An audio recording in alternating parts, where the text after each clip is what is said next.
Yo, yo, yo, visualize shark takes, hit the wave grinding. In the chat, gun shark odds make it rhyming. Sunday vibes, smooth bets, no confining. Hats engaged, can't stop us from shining. Bet on the spread, liking it, keep it tight. Push the odds further, jack on the hindsight. Odds fellows mind grasping the right sight. Hats, caps on heads, winners in plain sight. Hit the light, get in the chat, feel the flow, cash it, every dollar see the bankroll. Sunday grind and picks, now you gotta know. Extra points on the screen, sharp minds always glow. Big parlays, predictions we home. Standing tall, betting knowledge all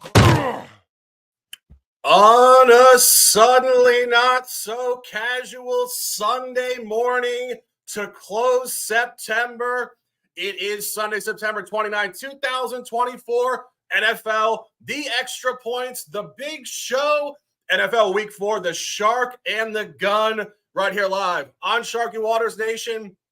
Come into the chat on X, on YouTube. You guys are drinking in the morning, coffee, water, booze, whatever. Come hang out with us. The energy is big time. Guns Picks, what's going on, brother? Man, it's a beautiful Sunday. Well, the weather here is not very beautiful, but hell, who cares when you got a TV, you got a couch, you got food. It's going to be a beautiful Sunday to be watching NFL here. I can't wait to get into the slate. I have one of my perfected caps of all time that I can't wait to share with everybody. Shark, let's do it. 1 o'clock, high noon in Chicago, Soldier Field. I have a hat. We have a collaboration play. The first of week 4, Guns Picks. Chicago -2.5. Yeah, Chicago coming back to Soldier Field. This should be an electric game playing the Rams. Where do you have Chicago coming from? Back-to-back road losses, all by one possession. -37 net yard average, -1 point differential for the year. The Chicago Bears are on the other side with the Rams. Are coming off a nice divisional home win in dramatic fashion. If you watch the end of that game, beating San Francisco, a team that has owned them historically, 27-24, despite losing the yardage battle, -129 net yards for the game. Then you get Chicago. Has struggled on the offensive end of the ball. They only put up 148 yards versus Tennessee, 205 versus Houston. But both of those defenses that they face are ranked 4th and 5th in the league in terms of opponent offensive yards per game and 5th and 7th in opponent yards per play. So take that with a little bit of grain of salt. You just played a good defense there, Chicago. And then Chicago played Indianapolis last week, and you started to see this offense come to fruition. They faced a team that's ranked 31st in opponent yards per play and 16th in yards per game, 16th in yards per play, and 16th in defensive DVOA, this Indianapolis Colts team. So it was their best offensive performance of the year because they put up 395 yards of total offense, 332 of those through the air. On the other side here, we will look at the defense for the Rams. Struggled allowing opponents 426 yards per game of total offense. That's ranked last in the league. 6.8 yards per play, ranked last in the league, and 31st in defensive DVOA. So, once again, Chicago gets to face a bad defense. And then on the offensive side here for the Rams, they're dealing with a laundry list of injuries, including key position players, Cooper Kupp and Puka Nacua. Their offensive line is also banged up with multiple players on the IR, and the defensive secondary is injured as well. So, this team is trying to heal going into this game, but they're not going to be fully healthy going against this Bears team on the road. This plays well with the Chicago defense as they allow 287 yards of total offense to their opponents, 165 through the air. And the Chicago defense is ranked 11th in opponent yards per play, 8th in opponent yards per game. So while the offense is struggling, the defense is excelling in these positions. Also, just look at the trends here. Chicago 8-2-1 ATS at home versus non-divisional opponents last 2 seasons, where the Rams are 1-7-2 ATS on the road versus non-divisional opponents last 2 seasons. So you have a bad ATS team in this position versus a good ATS team in this position. And then you just have the Rams coming off the highest motivational element here, beating their divisional opponent in San Francisco, who has owned them since 2019, like I said before. 2-9 straight up, 8-1 ATS. And now they have to carry the momentum into the Chicago game. I don't see them finding the offense here. This is a bad position here for the Rams. And this is why I think Chicago is due for like a big blowout type of game. And we may have it here. So give me Chicago -3 as the play. Absolutely. And for the first time this season, The buy hat is engaged.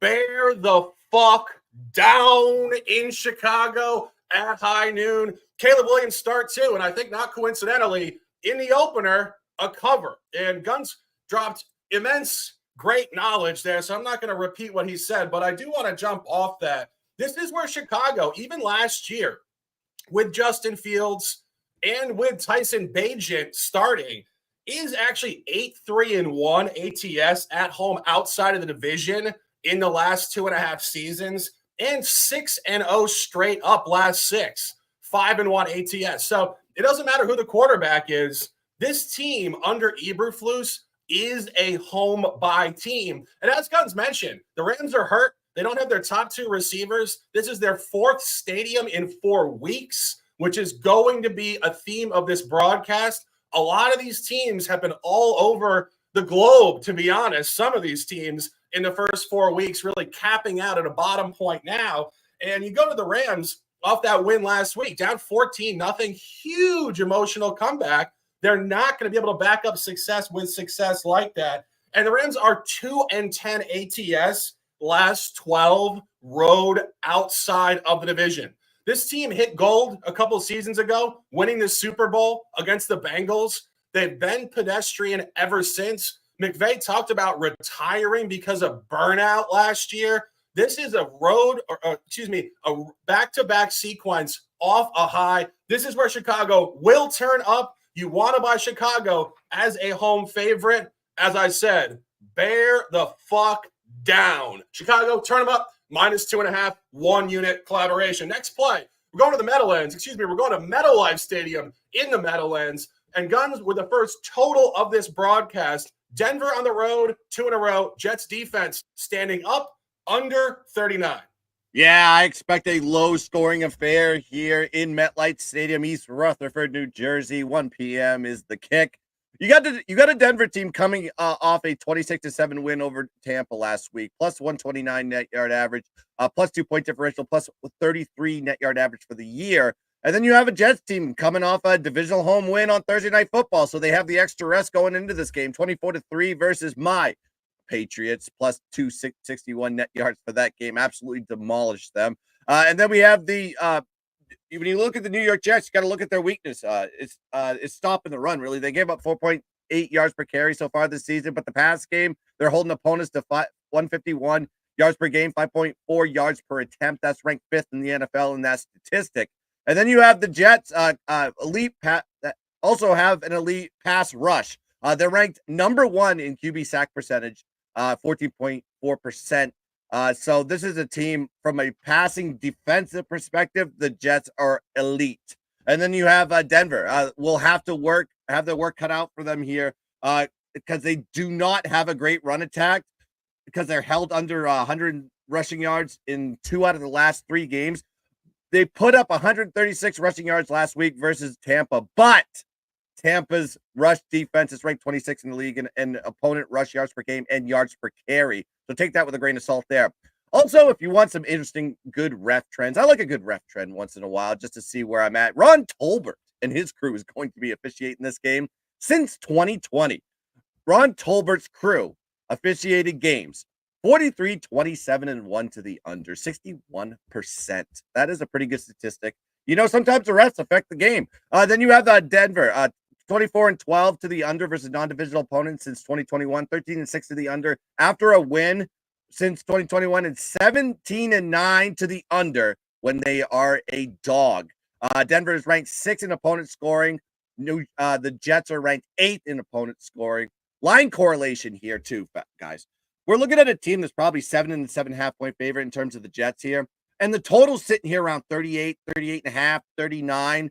If it's under 40 and you're seeing a possession or more on the spread, it's a high indicator. We're probably looking at a low total here, more so that it leads me to believe that it's more of a weighted line with the Jets, and you're not going to have a lot of scoring on the Denver side of the ball. Remember, the Denver scored 20 points with a garbage touchdown versus Seattle. Should have been like 14. Then they scored 6 against the Steelers and then 26 last week versus Tampa. I just don't see this Denver team even getting near 20 points here. So that is why the indicator here. I think it's regression time for Denver. They're on the second leg of a back-to-back road trip as well, so take that in. 3 road games, 4 weeks for this Denver team. I think it's going to be a low-scoring affair in the Meadowlands. Give me the under here at 39 as the play. I wouldn't disagree. I mean, I think when you look at the situation here for both teams, to be perfectly honest, not great spots. Denver road back-to-back, as you mentioned, came out blazing hot last week in Tampa Bay. I was thinking just loosely, it's going to be really hard for them to back up that first half effort with another first half effort, particularly at a Jets team that is very focused and is traveling to London after the game. And I said this in football, it doesn't apply as much as basketball because it's not like literally a back-to-back nights where you need to conserve energy that much. But I think the Jets want to get out in front in this game and really just lock in and take care of business and hopefully not have to play such an intense game down the stretch. And I think in terms of the actual trends that are developing here in this early window of 2024 NFL season, the Jets were 0-2 ATS in the first half on the road, and they did come out blazing hot against the Patriots at home. And, truthfully, I think you could correlate the Patriots and the Broncos pretty similar to each other. Not a great quarterback situation, upstart defense, not expected to score a lot of points. I think you're going to see a similar scheme to what you saw the Jets do against the Patriots, which was just blitz at an incredibly high rate. I believe 34% of snaps were blitzes. And I think I heard a comment earlier this week that was the highest percentage of blitzes this defensive staff has ever called. I think there's no reason to take your foot off the gas. Bring the blitz on Bo Nix. Make him uncomfortable. I think this is probably a Jet spot in the first half. I think the under is very good. And this is something that Guns loves to talk about on a regular basis. When you see a high line, if you notice, most of the lines this week are very tight ATS. When you see this -8, 8.5, and an under right around 40, it speaks to gap. And it speaks to the favorite covering, and it speaks to the under hitting where the underdog does not score any points. So officially on the under for the gun, and I think ultimately you would lean towards the Jets in some capacity. Guns. Yeah, I need to correct myself because when I wrote this up, it was 7.5 when I originally put this bet in. Now you're seeing the line shift up and steam up to -9, yet the total is still at 39. It's just getting stronger of a play to take the under in this spot. And also, didn't talk about this one. I think the Jets are a perfect play for Survivor. You have this Denver team coming off a big win, especially for their rookie quarterback to get that done. And now you got to go on the road and try to bring that momentum up again for the next game. Regardless of the spread here, I think it's going to be a Jets win, and it's just going to be a low score. Yeah, I mean, I've seen people on the Broncos, and, we talk about this every single week. There are contrarian sides that are incredible, and there are contrarian sides that are terrible. And I think that buying low just on dogs relentlessly is just as bad as buying favorites every week relentlessly as well. And I think you saw what Denver could do last week, but as I said, it was mostly in the first half. And if you actually go through their first 3 games, they've only played one good half of football. They did not play well in Seattle. They played very poorly, particularly offensively at home against Pittsburgh. And then they were flat in the second half last week. So you ask yourself, 1.5 out of 6, and you think that's sustainable going to one of the best defenses in the league who's angry and really turning up here? This has to be an under, and it has to be the Jets. Our guys in the house, Dabby Cab, what up, boss? And we're going to the next play here. 1 o'clock, Lucas Oil Stadium, taking the Colts at +2.5 official. And really going through this is where you get a chance this week to fade a couple 3-0 teams. One on Sunday night, one at 1 o'clock in Indianapolis. And you're looking at Pittsburgh here. 3-0 ATS, 3-0 straight up. All of a sudden, Russell Wilson probably won't be the quarterback. Justin Fields is now great. The media narrative can shift in a half second. I thought as of a month ago, the guy couldn't play football and he was uncoachable. Now he's cerebral and disciplined. I just heard on NFL Network before. But that being said, win at Atlanta in the first game, 6 field goals, didn't do much on offense. More of a snapshot to Atlanta, 0-2 straight up in ATS at Mercedes-Benz Stadium. Week 2 at Denver, just mentioned it, Denver offense, putrid, to put it mildly, 13-6. Bo Nix doing absolutely nothing, couldn't move the ball, 2 interceptions. And then last week at home against the Chargers. Chargers are playing with Justin Herbert, high ankle sprain, up 10-7 in the game. Herbert gets hurt again, gets pulled out of the game. Enter backup Taylor Heineke. All of a sudden, Pittsburgh runs off a 13-0 second half. So they beat a second-string quarterback in the second half. Has Pittsburgh done anything impressive? No. And you go to the Indianapolis situation. Indianapolis under Shane Steichen is 7-2 ATS last 9 at home. And as we mentioned last week, Anthony Richardson had not won a professional football game in his life until last week. He's been competitive at home. He did cover week 1 at home as a dog against Houston. But this is what happens all the time. When you start covering and then you win, it's upward movement you expect. This is a very short line for a very public favorite here with Pittsburgh, and an official play, Indianapolis +2.5. Guns picks, a collab. Yeah, absolutely. I think we got to be taking the money line here. Outright winner with the Colts.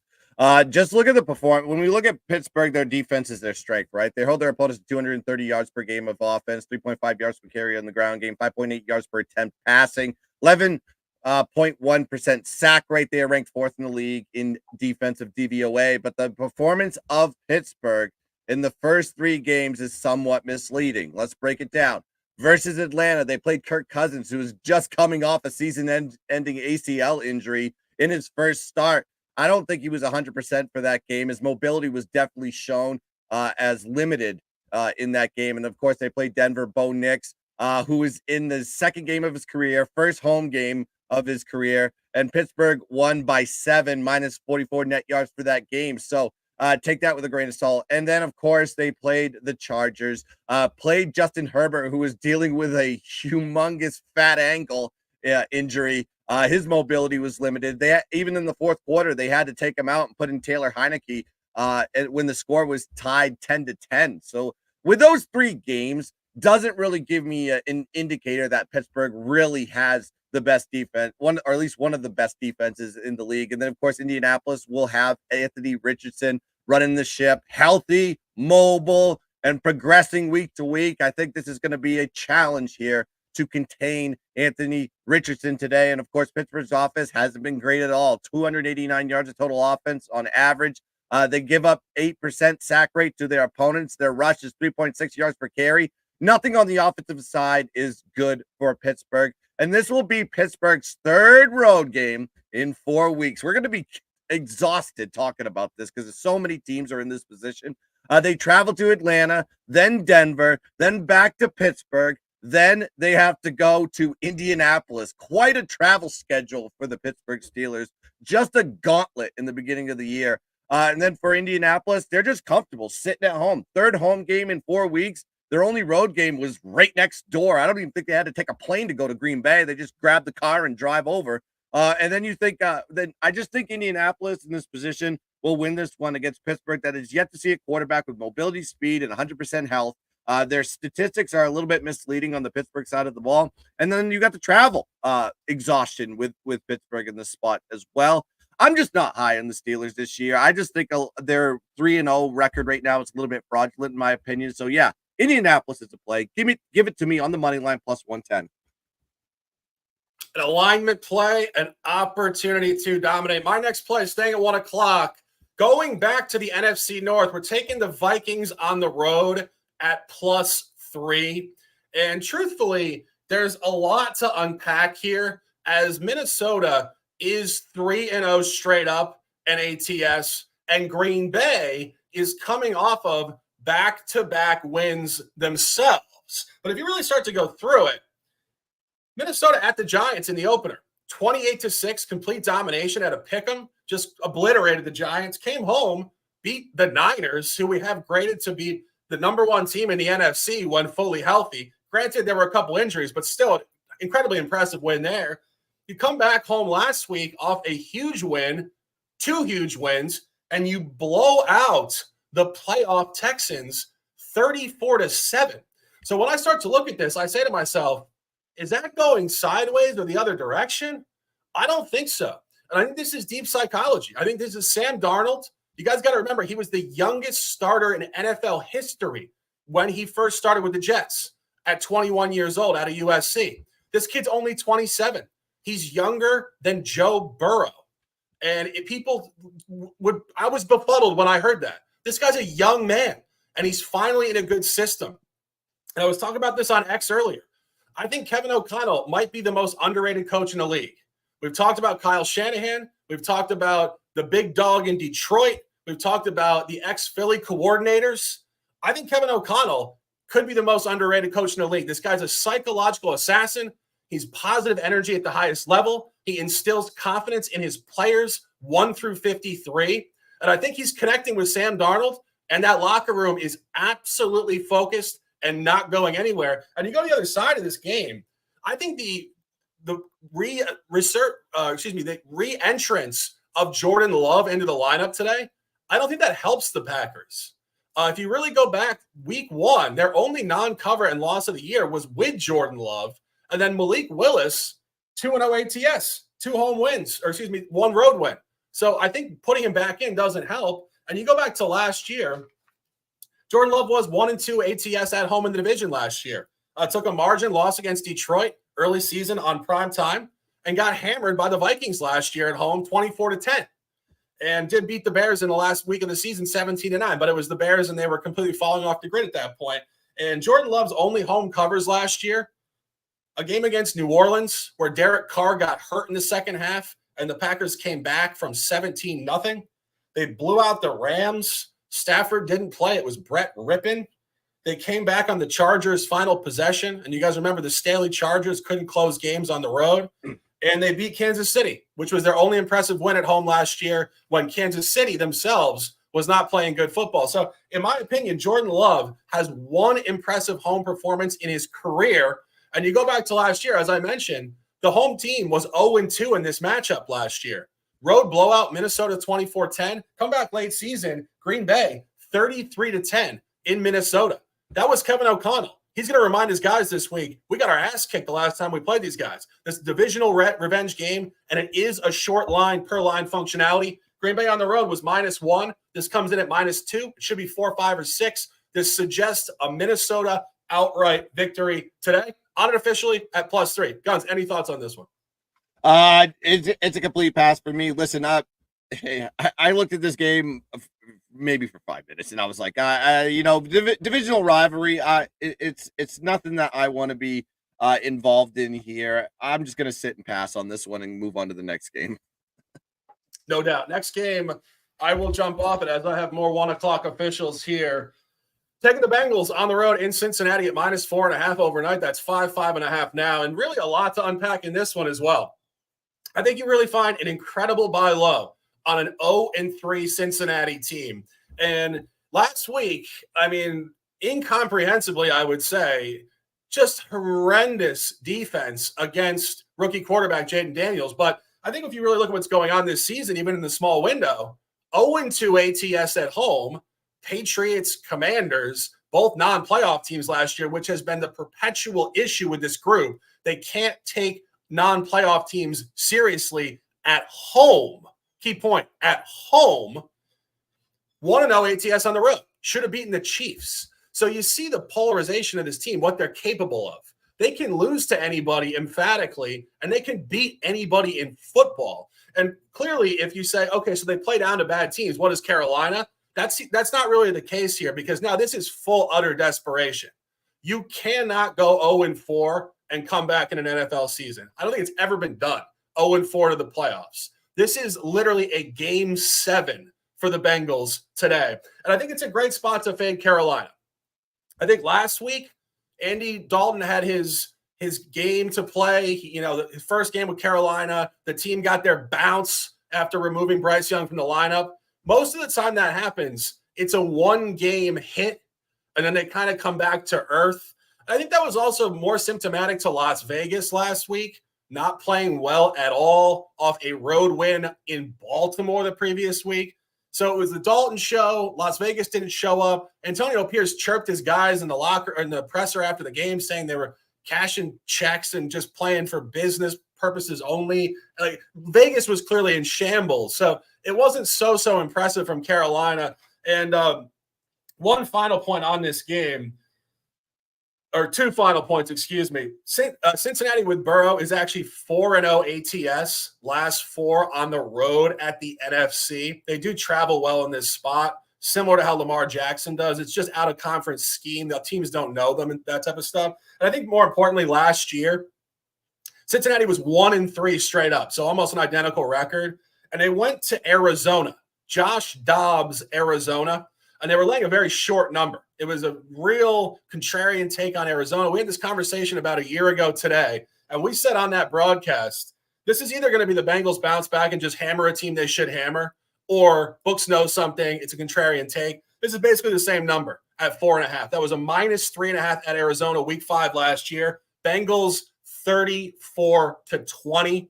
Buy it, live it, love it, and let's dominate. Stay at 1 o'clock. A couple games we want to talk about here. I think difficult games, but I think intriguing games for sure. I had looked at this particular game extensively all week. I really wanted to get a side. I put a poll on X. We appreciate you guys interacting with the poll. It's a great snapshot to public opinion.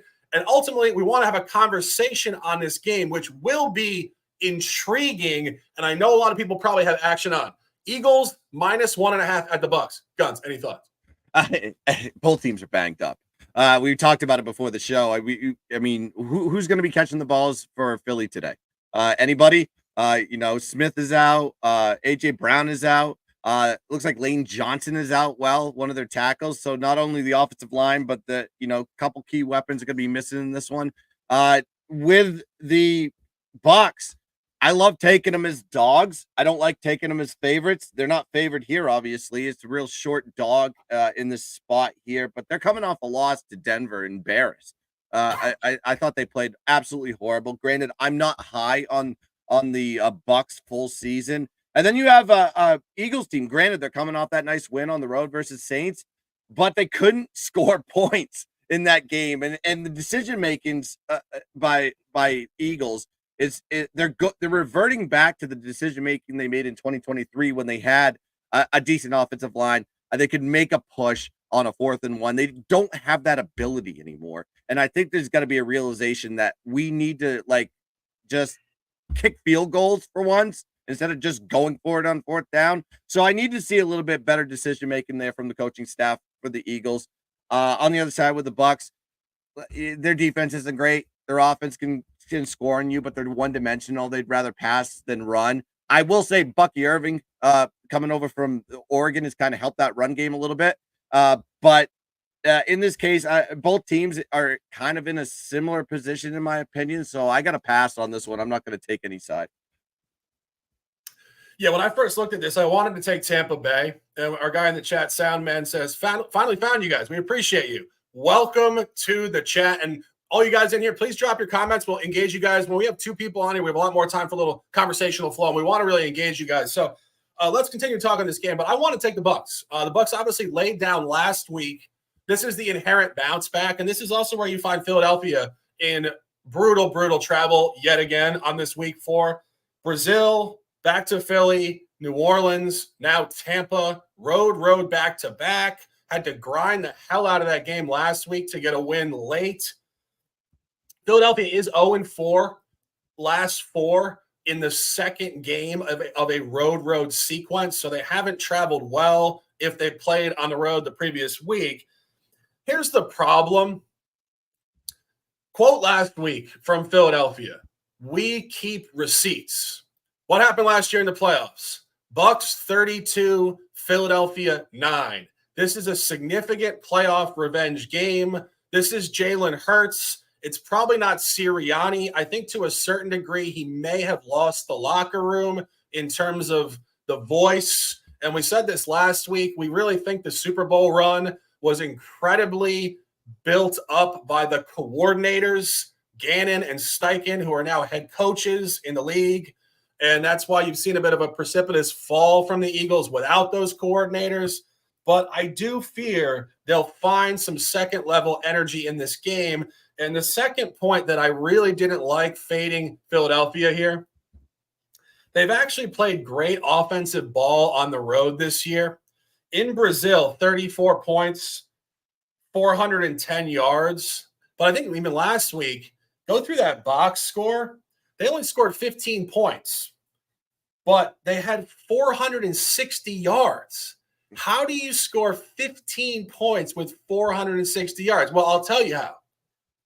End zone pick by Hurts, plus territory fumble, downs at the New Orleans 15, downs at the New Orleans 34, blocked punt, missed field goal. The game last week was a comedy of errors. The fact that they came out and won that game despite all the nonsense, in my opinion, makes them a buy low. Because if you play like ass and you still win, it means you do have some quality in you, and you add the revenge to it, and the fact they're still favored in this game without A.J. Brown and Devontae Smith. Guns talks about this all the time. If big-time players are not on the team for a week due to injury and the line barely moves, oftentimes that does speak to incredible strength for that team. And I think that Philadelphia, as much as there's a lot of sharp guys on the Bucs this week, I think Philadelphia might pull it out today. So just a conversation on that. Guns, anything else? No, that's it, man. I like I said, I'm just staying away from it because it's just two teams that are banged up, tuned up. And you brought up the great points. It's like each side has a motivational factor in this one. You have the Bucs coming off that loss, embarrassed. Now they gotta pull up their bootstraps and come into this game strong. But the revenge factor's there for Philly. They keep receipts, like you said. Whose side is more motivated? The Eagles side or the Bucs side? I don't know. I think they're both motivated. But yeah, I'm just staying away from this one. I'll just sit there and watch that one. Yeah, and another psychological point on this game, which I think is very polarizing. Hurricane Helene hit Tampa hard this week. Yeah. Hard. So it's going to do one of two things. Very little middle ground here. Either Tampa Bay, the Bucs, are going to be disrupted in practice. Maybe their houses were hit, issues with family, total disruption. Or they're going to come out and be so impassioned by it to play for the city and the people. So I think we're going to see a completely polarized game here. I think one of these teams wins by margin. I really do. I think the Bucs are either terribly flat or they're incredibly impassioned. And I think the Eagles are either so on it for the revenge and all these elements we talk, or they're just dead on the second leg of a back-to-back. I really think this game is over a touchdown either way, which is incredibly interesting. So, yeah. And Benjamin Rash said South Florida and Central Florida totally flat in correlation. In terms of the hurricane, South Florida didn't really even get hit. I don't know if you were following the weather. It came through the Gulf, and it hit Tampa, Tallahassee, and then went up through Atlanta. So South Florida didn't even really get hit. So this was really a Tampa, Tallahassee, FSU area thing. So much psychology in this game. But moral of the story, don't be surprised if one of these teams wins by more than 7 points, which would be a surprise on basically a pick'em line. He's talking about USF, the college. Okay, gotcha. Yeah. Okay, yeah. Anyway, next one, another divisional battle here. A lot of divisional games here for week 4. And you guys know I like divisional battle. Obviously, twice a year you get information. It's usually far more clear from a data perspective than all these out-of-division games. But this game I could not figure out. Guns, any comments? I have some points. We want to discuss every game here in detail. Jaguars catching 5.5 or 6 at the Texans. Under. Listen, the Jaguars give me zero confidence moving forward. I might as well just throw away that Jags make the playoffs ticket for now. They looked awful on Monday Night Football. Now they're going to this game. They're going to be it's going to be a short week type of situational game for them. And then you got the Texans. Really didn't show up against Minnesota. Their offense last couple weeks didn't look very good as well. Granted, you had to play the Bears, you had to play the Vikings. Those are great defenses. The Jags defense, a little bit suspect when it comes to the pass, better against the run. You're seeing the line here sitting at -5.5. I think this is a strong line here for a divisional rivalry.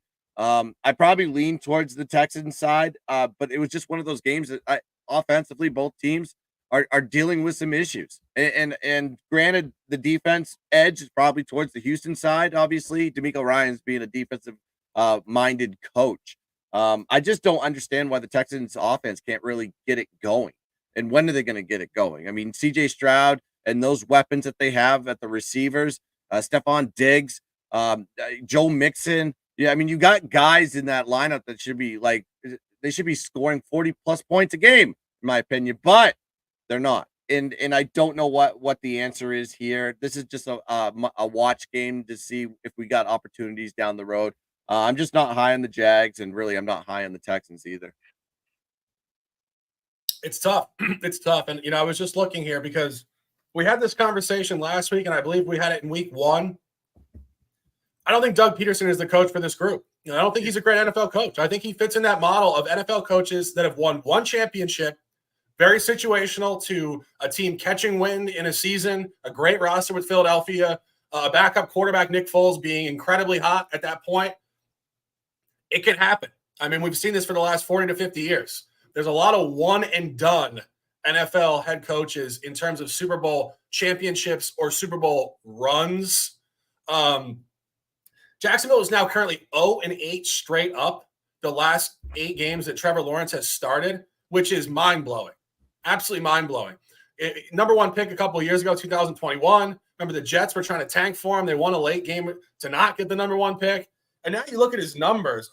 I honestly did a double take on this too. This season, he's 47 for 89 passing, which is only 52.8% completion.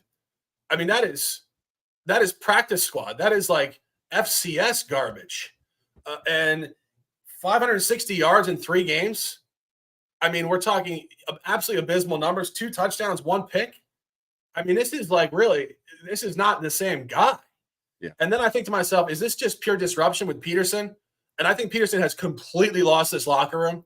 We said this before week 1. He's never been a juice guy anyway. So he's the type of guy where if it goes right, they follow because it's just everything's in line. But once it goes wrong, if you're not a juice guy like a Dan Campbell, you can't get it back. And I mean, going to Dan Campbell for a second, you heard it when they lost to the Bucs. The Lions lost to the Bucs at home. It was because he made a mistake and he didn't go for a field goal to end the half. He comes out, owns it so much. Like he was almost crying on national TV. That's where guys get behind guys off losses. Peterson's done nothing of the sort. It's blasé comments, it's platitudes, it's nonsense. He's got no juice. And I think this is potentially the absolute bottom out point for this team today. And I just looked. Doug Peterson is the second highest coach to get fired as of 6 days ago at plus 400. So his probability to get fired is skyrocketing. And some books have him now, I think, at almost 2-1. He might be number 1 now. I could see him getting canned after this game if they get blown out. And, you talk about CJ Stroud here off just the abysmal performance in Minnesota last week. We said it last week. For some reason, when CJ goes on the road outside of the division, he can't play football. We'll never understand why. Hopefully he'll improve. But that was basically what we expected last week. Maybe not 34-7, but we expected a poor performance. We expect a bounce back here. And I think D'Amico Ryans is a much, much better coach than Peterson. The line is all over it. And the last time they played, Jacksonville did win a game November 26th last year in Houston, 24-21. And that was a -1 line for Jacksonville. So talk about a line flip to Houston here. So lines all over Houston. Houston better coach, better quarterback, better mentality, everything. I think you probably have to take Houston here today. One more 1 o'clock game, another divisional game, another game that I kind of wanted to take, but just couldn't get there. Saints at Falcons, divisional game here, NFC South. Guns, any comments? Yeah, I like the Atlanta side, actually. They're 1-2 in the year, -4-point differential, -19 net yard average. You got New Orleans coming off that loss. We kind of already dissected that one, 15-12 versus the Eagles. But looking at the box score, it was all Philly just moving the ball down the field in their territory and just making mistakes. So ideally, like Shark alluded to, I mean, Philly dominated that game, just couldn't put points on the board. And it was just coaching mistakes, missed field goals, errors by Jalen Hurts, throwing picks in the end zone. kind of ruined the game. However, really, when you look at the box score, Philly dominated that game. And you got Atlanta coming off that Sunday Night Football game. They had two late drives into the red zone in that game last week versus the Chiefs, and couldn't convert on fourth down. And granted, one of those was a missed PI call. The guy blatantly called pass interference. It was a no call by the refs, and it ruined Atlanta. And to me, Atlanta statistically won that game against the Chiefs. And then you got to look at what New Orleans wants to do every single game. They want to run the football. 4.9 yards per carry versus Carolina, 4.9 yards per carry versus Dallas. And then they came down to earth when they played Philly, only 89 yards rushing, 3.1 yards per carry. So if you can defend the run, you can beat New Orleans, and Atlanta can stop the run. Holding Pittsburgh to 3.3 yards per carry, and then Kansas City last week holding them to 3.9 yards per carry. So there is an element here that I think it's probably leaning me towards the Atlanta side here. I think Atlanta will most likely win this game. They're playing at home, Mercedes-Benz Stadium. It could be a 1-1 here, split for the season when these two teams meet. But I think this is an Atlanta spot, and I would not take the Saints side. Yeah, I would tend to agree.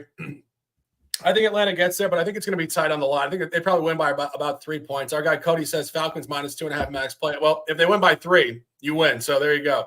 But I do think what you're looking at here is a pretty specific revenge game within the division. Last game of the year last year, week 18, January the 7th, 2024, New Orleans did hammer down at home against Atlanta 48-17. This is a line flip from -3.5 New Orleans to Atlanta -1, which does suggest about a 3-point game. And I think it's a nice buy low on Atlanta. 0-2 straight up in ATS at home with Kirk Cousins this year, early season.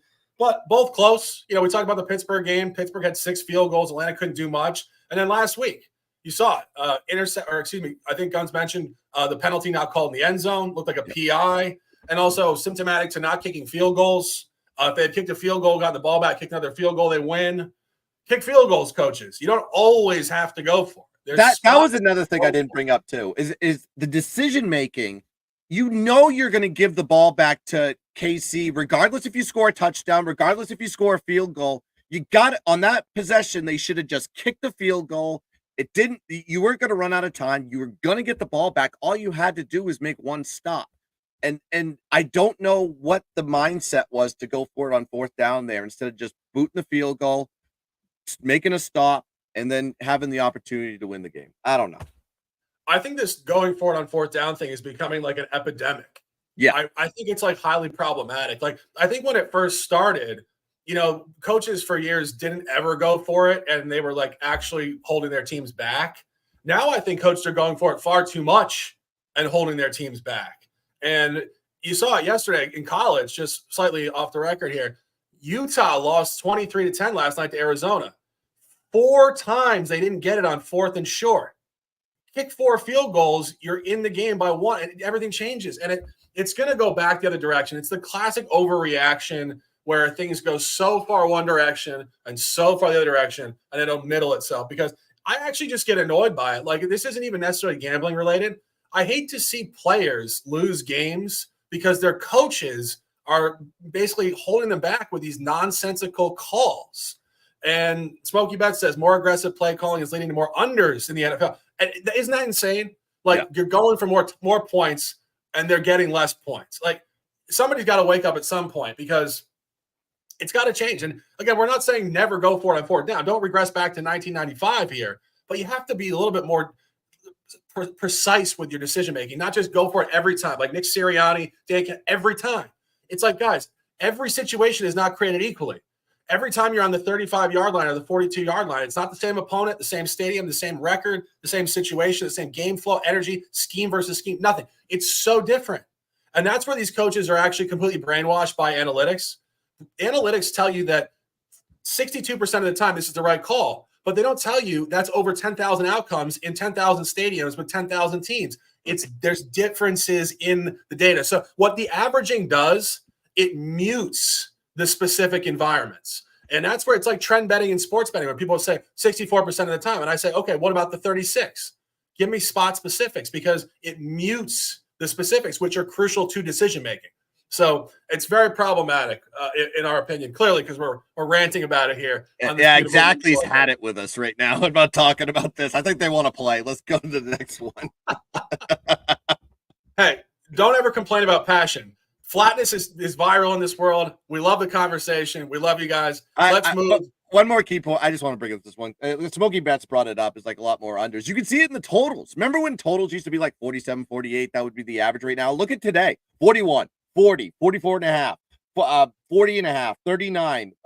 There's like 148, 146. The highest total this week is 48 and a half.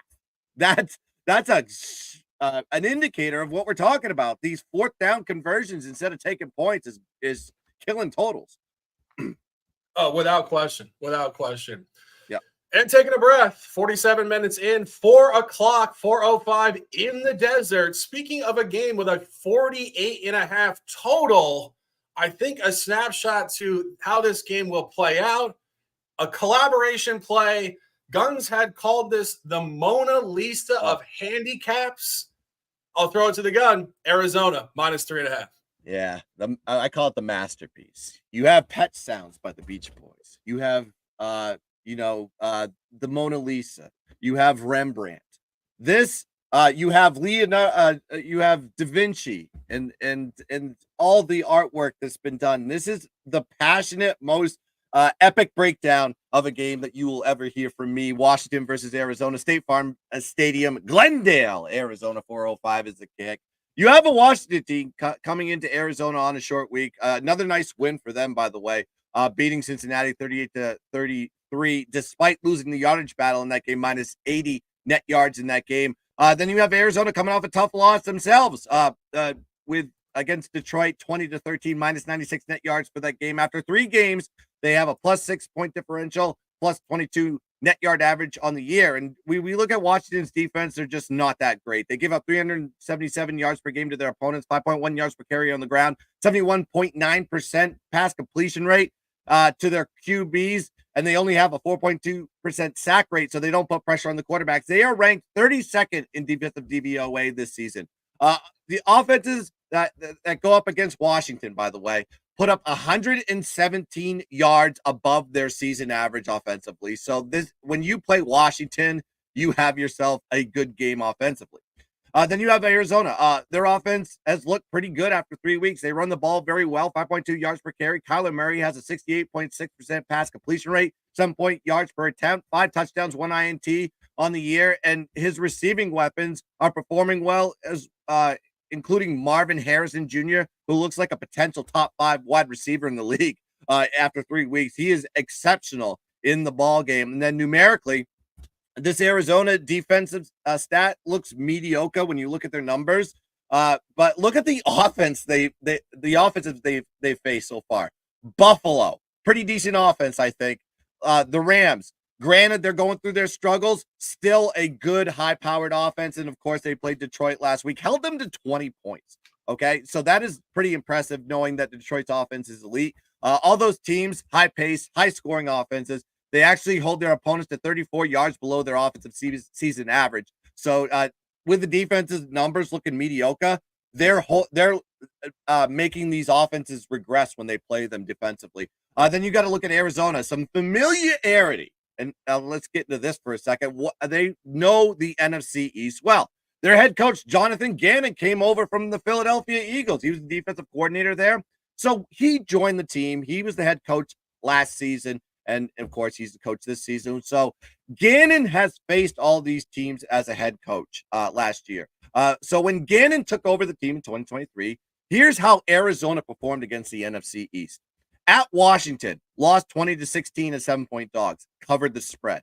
Versus the Giants, lost 31-28 as 4-point dogs. Mind you, a lot of these games, guess who wasn't the quarterback? Kyler Murray. It was Josh Dobbs was the quarterback in a lot of these situations. And of course, versus Dallas, won outright 28-16 as 13-point dogs. At Philly, won outright 35-31 as 13-point dogs. 4 games versus the NFC East in 2023, 2-2 straight up, 4-0 ATS.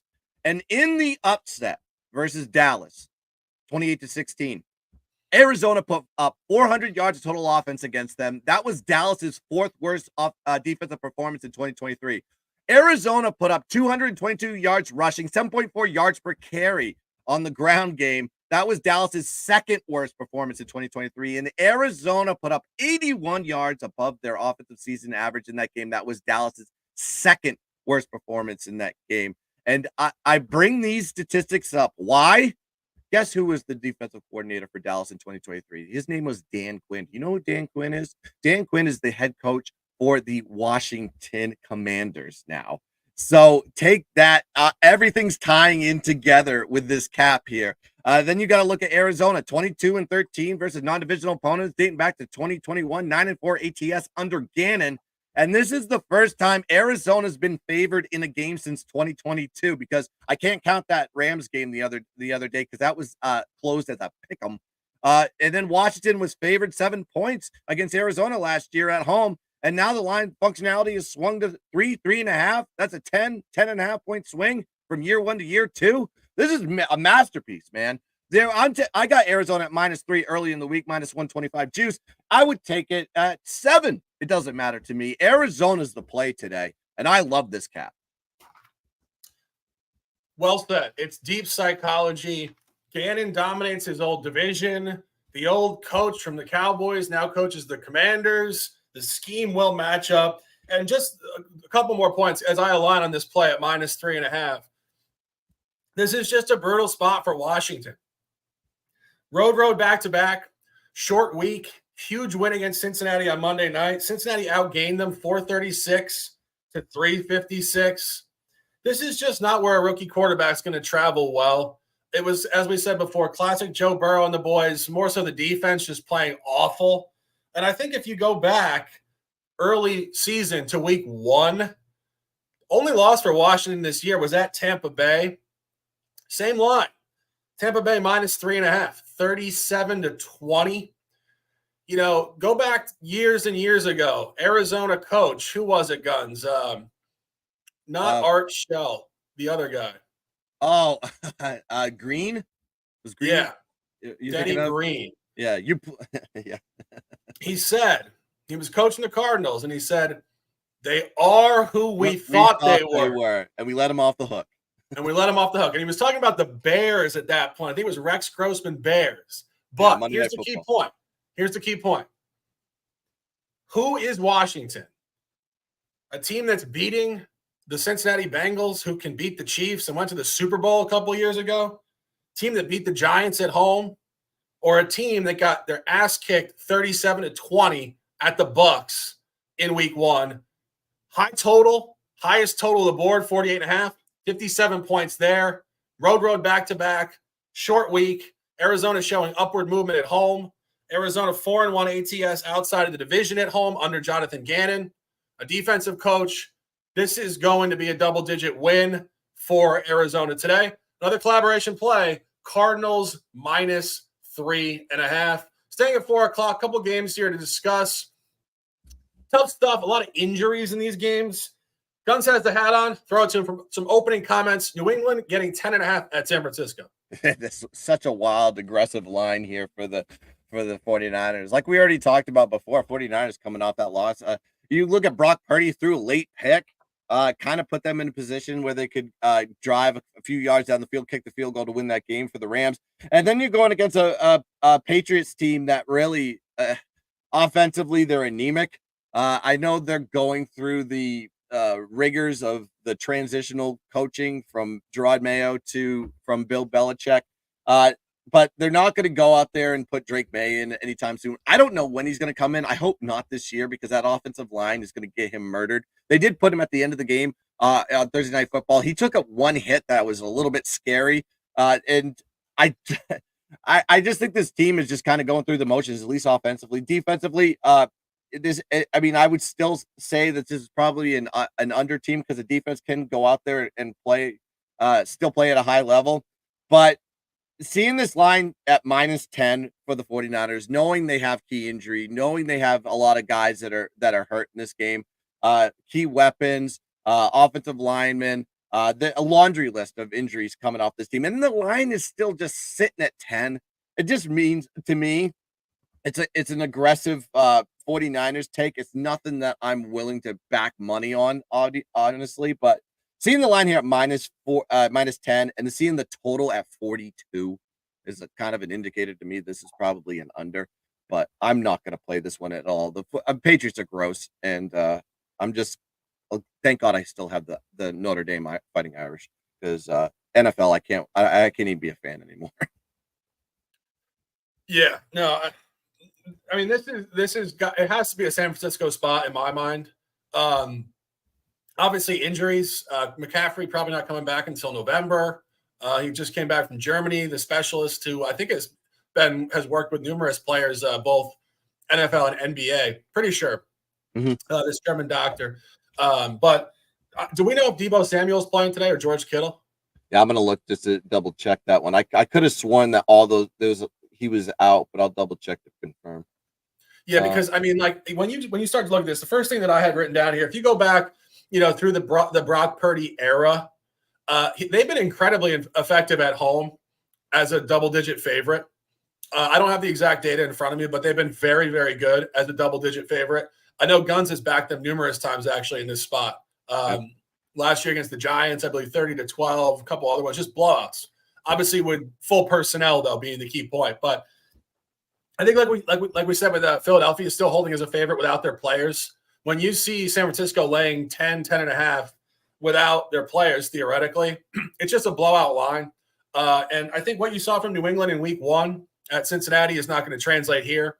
And I think what you saw a cover in week 2 at home against Seattle, totally different than road here. And you get the Niners in a very unique spot off 2 outright losses.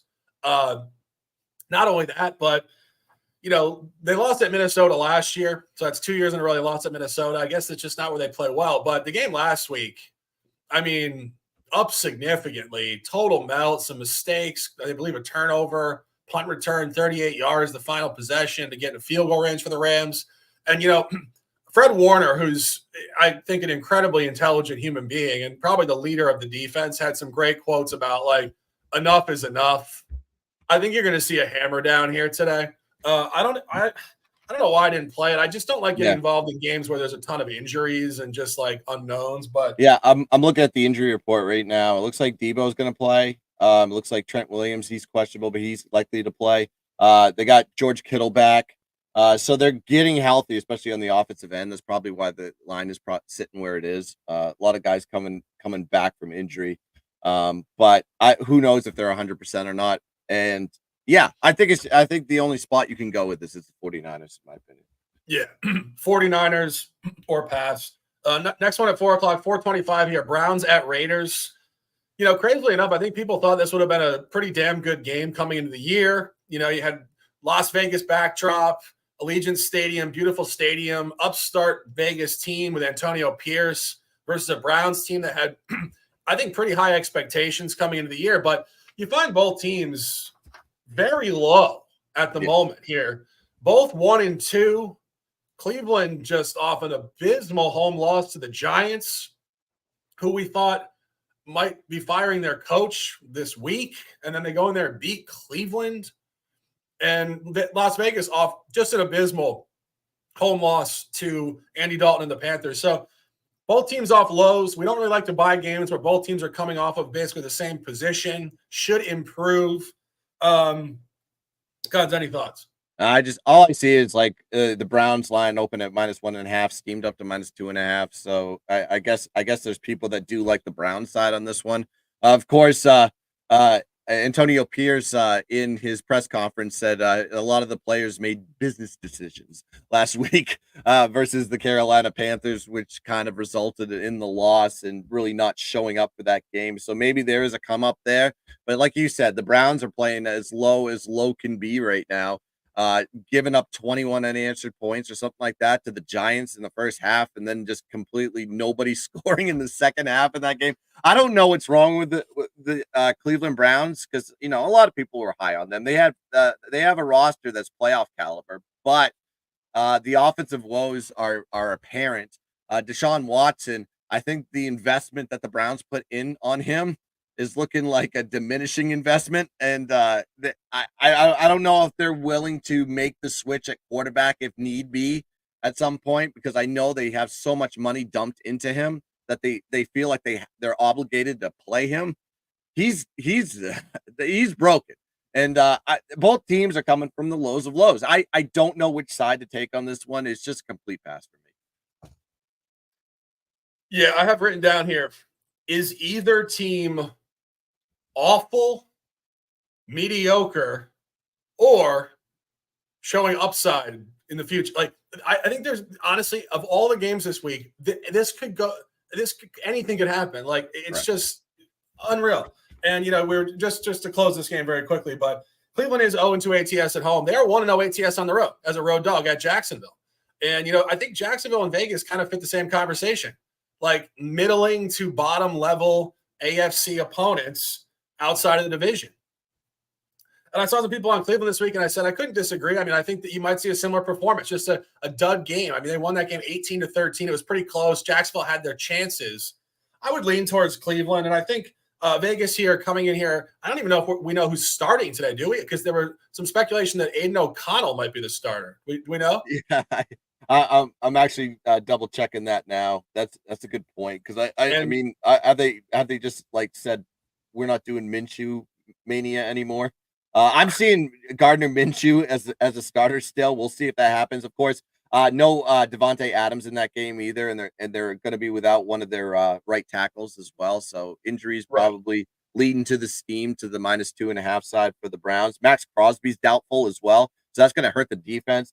And then they got one of their linebackers is going to be out for this game, so they're banged up, they're hurt, and key players for the Raiders out on this one. So yeah, unbackable on both sides still, in my opinion. No, I agree. It's brutal. It's a brutal game.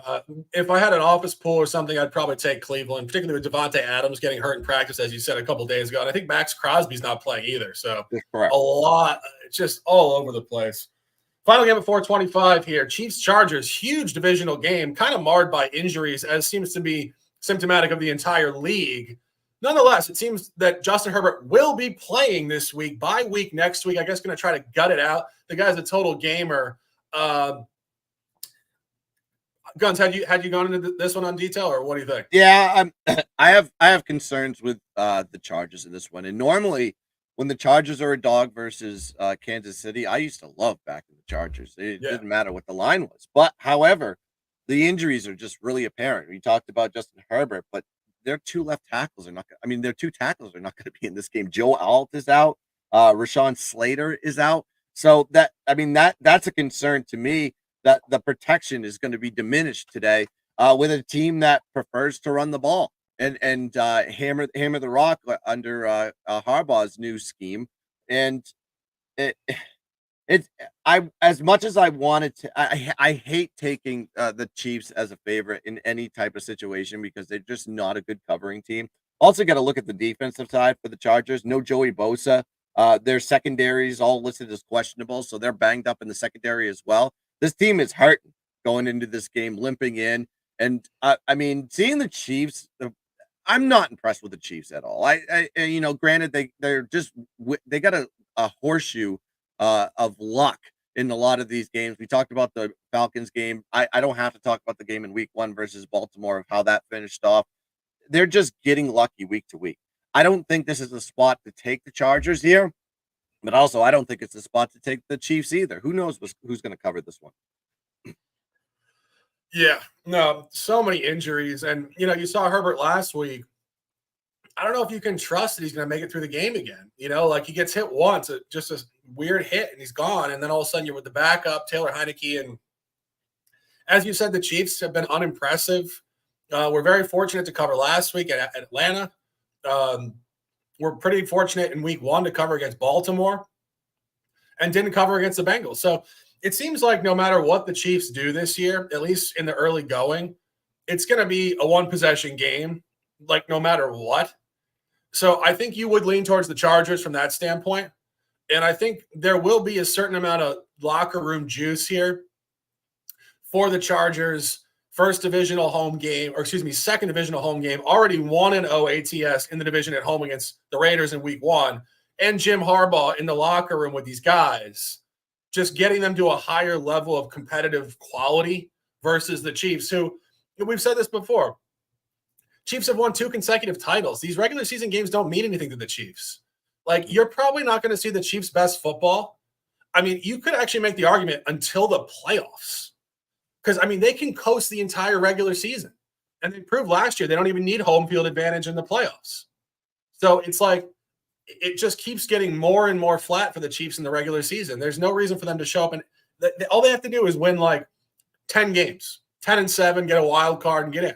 And I'm not saying they're going to lose 7 games, but that's all they need to do.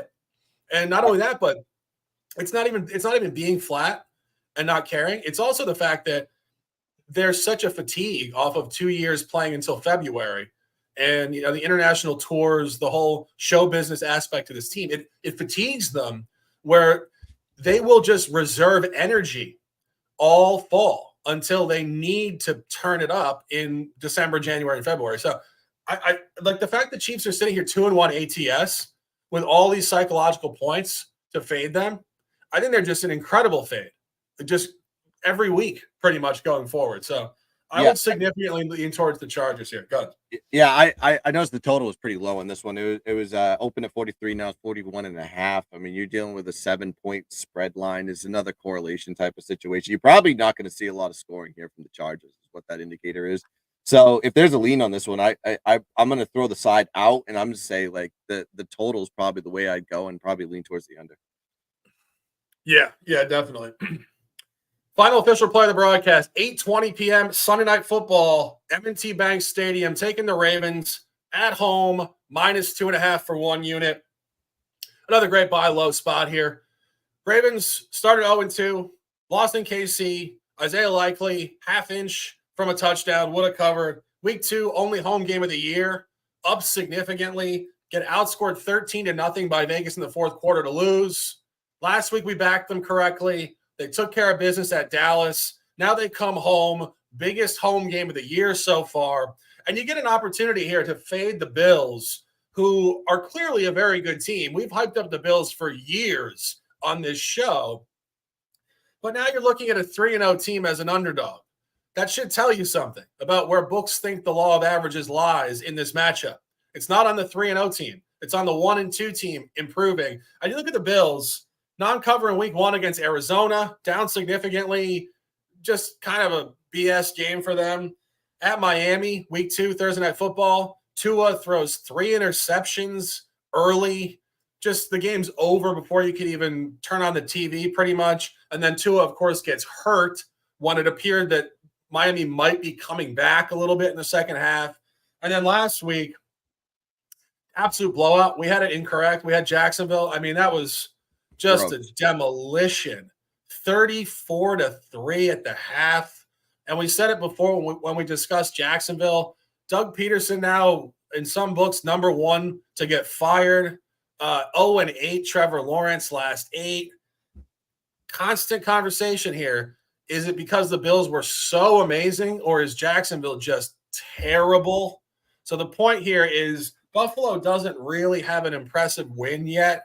And Kansas City has played much higher quality competition. And final point on this game, these teams did play actually week 4 in 2022, October the 2nd it was. Buffalo did win the game in Baltimore, 23-20. Key point there, Baltimore was up 17-3 in that game and blew the game. And the line is telling us a story. Buffalo was favored -3.5 in that game. So 2 years removed, same quarterback, same teams. Buffalo wins in this stadium. Now they appear to be better in the small window, early season 24. Now they're an underdog to Baltimore. So books like Baltimore here. This is one of those spots where unavoidably, if you trust intelligent information, data, sports books, and understand the law of averages, you take Baltimore at 8:20. That's precisely what I'm doing. Baltimore -2.5. Guns, will you get there tonight? I think so. I think this is a Baltimore spot to me. You said it. Who's Buffalo really played? They played an Arizona team that's ranked in the middle in terms of defensive DVOA. They played a Miami team overall DVOA. They're ranked dead last in the league. And then you got a Jacksonville that's ranked 28th in overall team DVOA. So now you're playing a Baltimore team that is hungry. They're 1-2 in the year. 2 games they've lost by a possession or less, 7 points and 3 points. And Baltimore wants to run the rock. They can do it here. 5.9 yards per carry on the season, 203 rushing yards per game. They're ranked second in the league in yards per game and yards per carry in terms of the rush. And then if you know anything about Baltimore and their defense, they've been gashed in the run game. 4.7 yards per carry this season. They faced the 9th, 16th, and 25th best rushing offenses in the league. So this is a step up in class in terms of rush offense that Buffalo will have to face here. And then I was looking at some statistics, and I'm leaning in the direction that from a prop standpoint that probably Josh Allen and his rushing yards will probably go under. If you look at how Baltimore has done against the run, they've held opponents to 2.8 yards per carry overall. Their pass defense is a little bit rough, so it's a little bit scary there with Buffalo knowing that they can pass the rock. But look at what they've done with the quarterbacks in terms of rushing. Pat Mahomes, 2 carries, 3 yards. He averages 4.1 yards per carry for the year. So they held him down. And then, of course, Gardner Minshew, granted, some of these quarterbacks aren't running quarterbacks. He had 1 carry for -1 yards. Worst rushing performance of the year for him, though. So in the game sample size, his worst performance running the ball was against the Baltimore Ravens. And then, of course, Prescott last week, 2 carries for 7 yards. So this team is able to contain QBs from running the rock. This is going to be a challenge for them with Josh Allen because Josh Allen has gashed them in the run in the past. But I think in this situation with that defense of how they're set up, if you can contain Josh Allen and not allow him to create offensive plays with his feet and keep him in the pocket, I think he gets uncomfortable and doesn't play very well. So Baltimore does have a ATS history with them, 5-1 ATS last 6 meetings versus Buffalo, but Buffalo has beat them 23-20 last year. So slight revenge spot here for Baltimore. And if you've ever been to a Baltimore game at night, which I have, I watched the Patriots lose to them when Tom Brady's last year with the Patriots. It's an environment, man, and it is going to be rocking. This is a huge game for them. An AFC East team going to go play Baltimore at night is unbackable, in my opinion. So I think Baltimore is the only spot to go, and you can just scrap the line at -2.5 and just take them on the money line. Yeah, I completely agreed. And just to clarify, that game played was 2 years ago, 2022. Yeah, 2 years. I'm sorry, I have it in my notes, 2022. My fault. But yeah, without question. And again, it's a Joes versus pros type of spot. You know, the public generally looks at recency bias and assumes it can never change. And more often than not, particularly in pro football, where it's 1 game a week, things can change drastically week to week. Buy the Ravens tonight and let's dominate. Talking about Monday Night Football very quickly. The first game tomorrow night, 7:30 ESPN. Absolute gas can game. Tennessee at Miami. Miami coming off of a blowout loss with Skylar Thompson in Seattle. Now, ex-Raven backup Tyler Huntley starting for Miami. That got announced 2 days ago. The line shot up from -1 to -2.5. Tennessee, I don't even know what to say about Tennessee. They crushed us last week. They blew the game epically in Chicago. They blew the game against the Jets at home. The first point when I think about Tennessee, and I hate to say this because I like Will Levis. His commercial about mayo had me cracking up. I don't know what he was doing. He was doing like a freaking split over a mayo can. I don't even know. You guys will probably see it on TV. He puts mayo in his coffee. That's his gimmick, right? That's his thing. Well, he did a mayo commercial, like Hellman's. Yeah. Well, I don't even know, but he's doing a split like a gymnast. I don't even know, but I like Levis. I think he's like a good dude. I think we'd probably enjoy like having beers with him. But as a pro quarterback, I mean, he's been a turnover machine, and it really looks like he's just trying to do too much. Like some of these picks, like the pick 6 he threw in Chicago, he should never even be throwing that ball. And that's just classic trying to do too much. That's not a lack of talent. He's just overwhelmed, and I can't back Miami here. Last year, Tennessee actually did come back significantly in Miami, down huge and cover the spread. I would like to take Tennessee. Guns, any thoughts? Seeing Miami as a favorite here just gives me some weird indicator that we're looking at a Miami. I mean, there is a revenge element there because, like you said, they played on Monday Night Football before. Will Levis actually had a pretty damn good game in that position, knowing that but the market value of Miami at that time was significant. It was too high, in my opinion. So taking Tennessee on that spot was a perfect spot on Monday Night Football. But in this type of situation, Will Levis, I backed you 2 weeks, dude, and you continue in like you have control of the game statistically. You're moving the ball, but you hurt yourself by making bonehead decisions and where you should just take a sack once in a while, buddy. It's okay. You don't have to, and then making throws in double coverage on a receiver, and you're just trying to do too much, like Shark said. This team, to me, right now, defensively, they're perfect. They're such a good defense. However, it gets diluted by the fact that your offense is so abysmal. Total here is sitting at 37 for a reason because the books are like these two teams can't score, and obviously with the Dolphins, the quarterback situation is a little bit wild now, and you said it. Like Skylar Thompson was a bad quarterback. Thankfully, he's not going to be playing in this one, and it looks like it's going to be Huntley. But yeah, there's just no position I can get behind in this game. It's a complete pass for me. Yeah, I'm looking at the game last year. Wild game, terribly played game. But this seems to be the kind of the Will Levis mold. I hate to say it. Like, it's just garbage football games. Like last year, Tennessee was up at the half, 10-7. Then they come out in the third quarter and proceed to go down 27-13, just like that. And what again is always the problem here. I'm looking at the play-by-play. So Miami came out in the second half with a field goal, another field goal. So the game was tied at 13. Then Miami scored a touchdown. So they went up 20-13. Very next possession, first play, Levis fumbles the ball. And then they scored.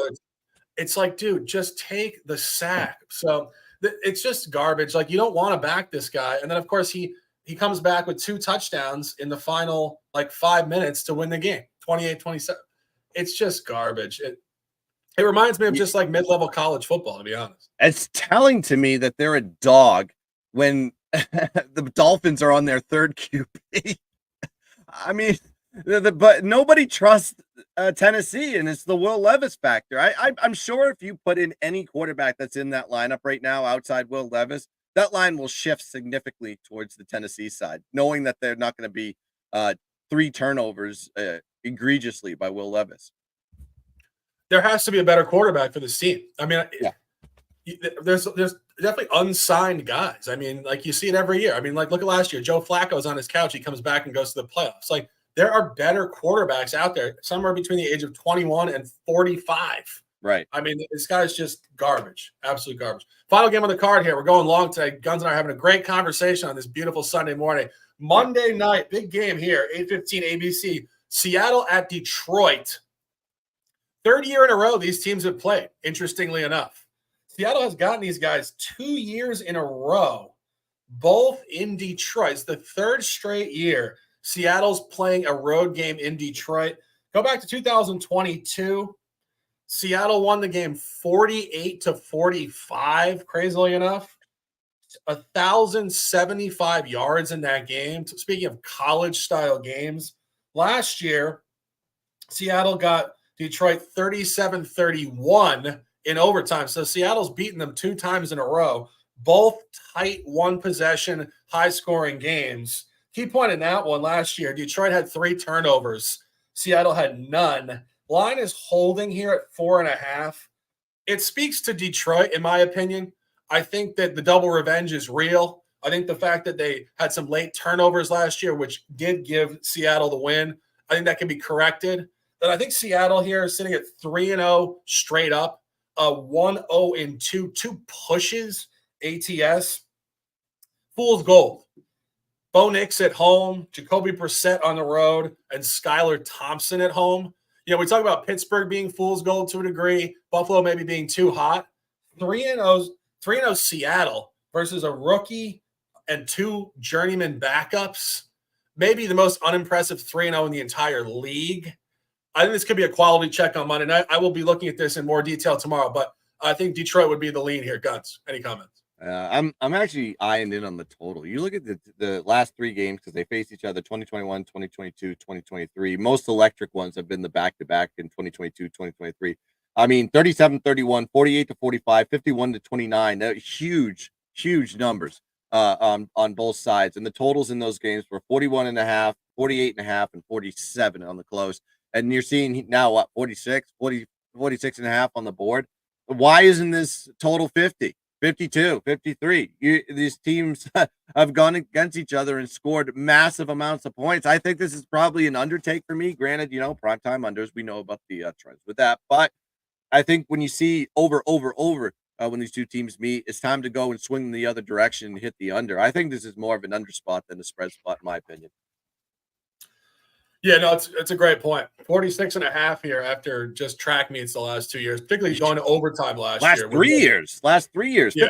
51-29, 48-45, 37-31. Huge scores. Yeah. Definitely. We'll be looking at that in more detail tomorrow. Almost noon here on the East Coast. We see you guys across the world. It is Sharky Walters Nation, 9 Words of Lifestyle. Ride the wave or get out of the water. 6 top plays for me on this card. Chicago -2.5, Indianapolis +2.5, Arizona -3.5, Baltimore -2.5, Minnesota +3, Cincinnati -4.5. Chicago, collab with the gun. Indianapolis, collab with the gun. Guns picks officials, Denver, New York Jets under 39. Oh, and collab Arizona -3.5. 3 collab plays. Take notice of that. It is NFL, the extra points, the big show, NFL Week 4, 2024. The Shark, the Gun, and the Odds Fellow somewhere in the atmosphere will be back within the next month playing flag football with his amazing kids. Shout out to you guys in the chat. Shout out to you guys who watch and don't say anything. We see you guys anyway. We know you guys are amazing people for hanging out with us. We love you guys. Sending you guys amazing vibes. Let's dominate this card. Guns picks, a pleasure. Close them out with some words, and let's dominate. Yeah, I appreciate everybody that's hung out with us today on your Sunday morning. Make sure you like and subscribe to all our channels, Guns Pick channel and Sharky Waters Nation channel on YouTube. And also check us out if you don't follow us already on X at Guns Picks, at Shark in Sports, N Sports 88 on X. Give us a follow and get engaged in the comments. I appreciate everybody in the comment section giving their information, giving their plays and their opinions on this one. But we're going to join you next on Thursday for the Extra Points Thursday Night Football edition. So check us out. Also check us out on Fridays, 7 p.m. With our college Knowledge for College show, college football. We had a pretty decent college football day. We were talking about that off air. So please join us for that as well. Good luck with your plays on this beautiful Sunday. Let's cash some tickets. Let's dominate the board. And as always, let's keep dancing. Bang.